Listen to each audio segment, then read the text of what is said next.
So, most anarchists, in my estimation, are still very mentally attached to false axiomatic premises, which could constitute religious beliefs.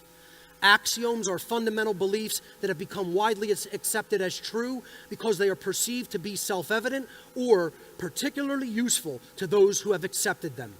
Most quote-unquote anarchists say that we want true freedom, that they want true freedom, but they yet cling to erroneous axiomatic beliefs which prevent them from understanding the true underlying causal factors that have led to the human condition of slavery. Anarchists, in most cases, are no less religious than other individuals in the world, unfortunately. Not all of them, but I would estimate most of them.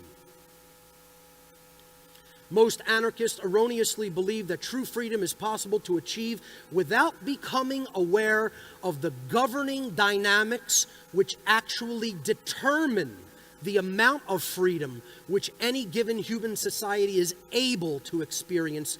And that is based upon the quality of the aggregate behavior of the individuals which comprise that society. This is what determines whether a society is free or not. And that behavior has to be in alignment with morality. And if it is not, freedom is impossible to achieve or to attain. The erroneous belief systems of most anarchists are fundamentally holding back the development of their consciousness and their ability to align their minds and behaviors to the moral philosophical principles which are capable of changing our manifested conditions. Such erroneous belief systems are nothing more than inversions of reality and may be ultimately described as forms of mind control or religion. Why is this so? It is because most anarchists in the so-called anarchist community have absolutely zero understanding of what is known as the occult.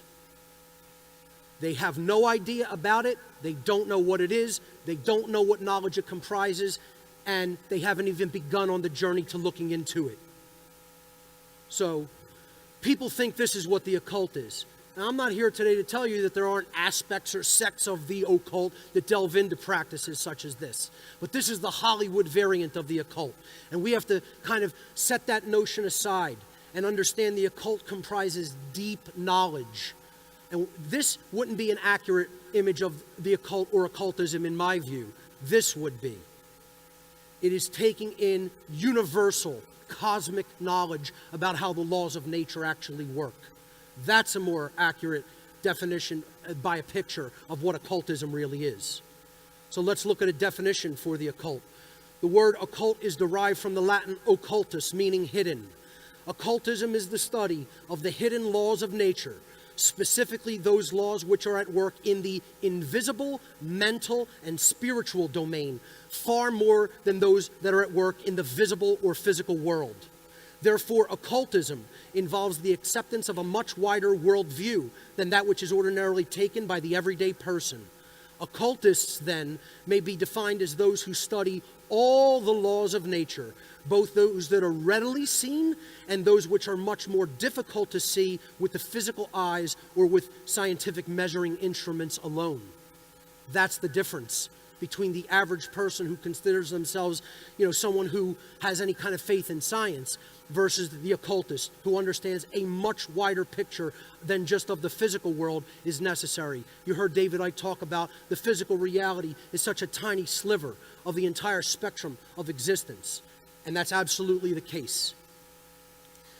The occult is hidden science that the ruling class, that the masters, do not want the average individual to understand, because the understanding of the occult knowledge would level the playing field and it would make slavery impossible. Until the occult is brought out into the light of day and understood by the average person, slavery will continue indefinitely. Bank on it, know it like you know your own name, or you know the sun is coming up on the eastern horizon tomorrow. Slavery will continue until the occult is brought out of the realm of hidden knowledge and made common sense knowledge.